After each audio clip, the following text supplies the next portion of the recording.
Hi students, chapter 4 process and basis of accounting।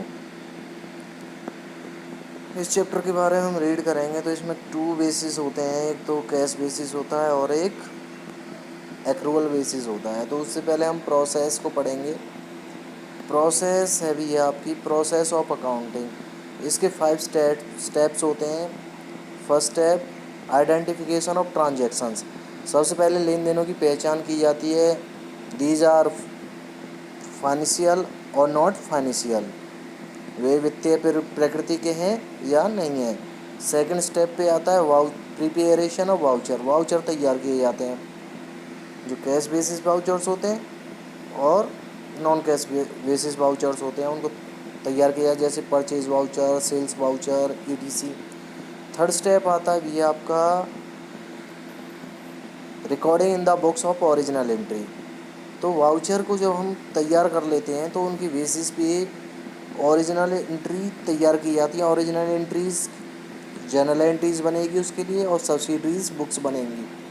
वो chapters हम पढ़ेंगे, न्यूमेरिकल बेसिस चैप्टर है। फोर्थ स्टेप पे आता है भी आपका पोस्टिंग टू लेजर। जब हमारी ओरिजिनल एंट्री तैयार हो जाएंगी तो उसके बिहाफ पर हम क्या तैयार करेंगे, posting to ledger. Fifth step है आपका preparation of trial balance and financial statement. तलपट और वित्तीय विवरण तैयार करना। तलपट की सहायता से बनेंगे आपकी फाइनेंशियल स्टेटमेंट, जैसे कि प्रॉफिट एंड लॉस अकाउंट, जहाँ से हम प्रॉफिट्स के बारे में जानेंगे, और फाइनेंशियल पोजीशन के बारे में हम एक बैलेंस शीट तैयार की जाती है उससे जानेंगे। इसके बेसिस होते हैं 2। फर्स्ट बेसिस है भैया इसका कैश बेसिस, और सेकंड है accrual basis.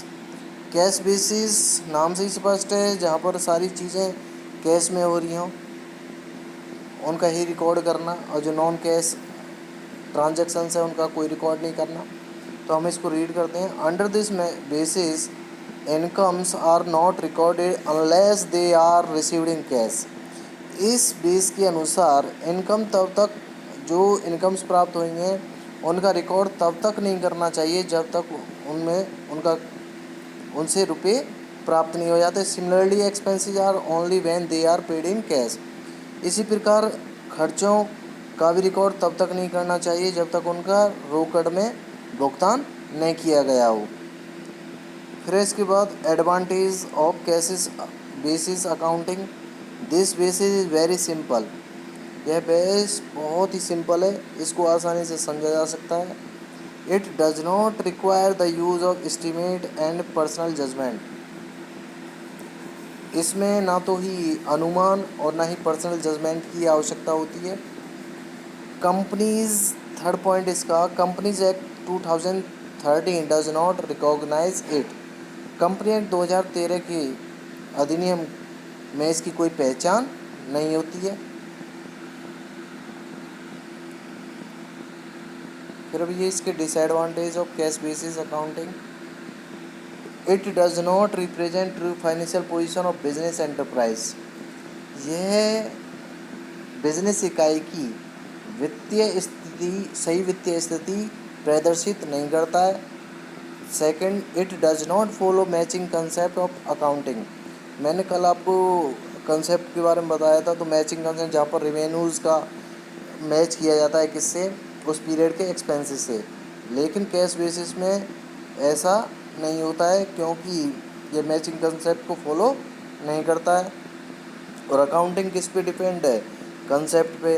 But cash basis are not depend on basis of concept of accounting. तो इसका इसलिए इसको क्या माना जाता है, डिसएडवांटेज। थर्ड है इसका, it is suitable for those enterprise where mostly transaction are on cash basis. यह उन बिजनेस इकाई के लिए सूटेबल है जहाँ पर सारी ट्रांजैक्शन, सारे लेन देन किस में होते हैं, कैश बेसिस में होते हैं। थैंक्स।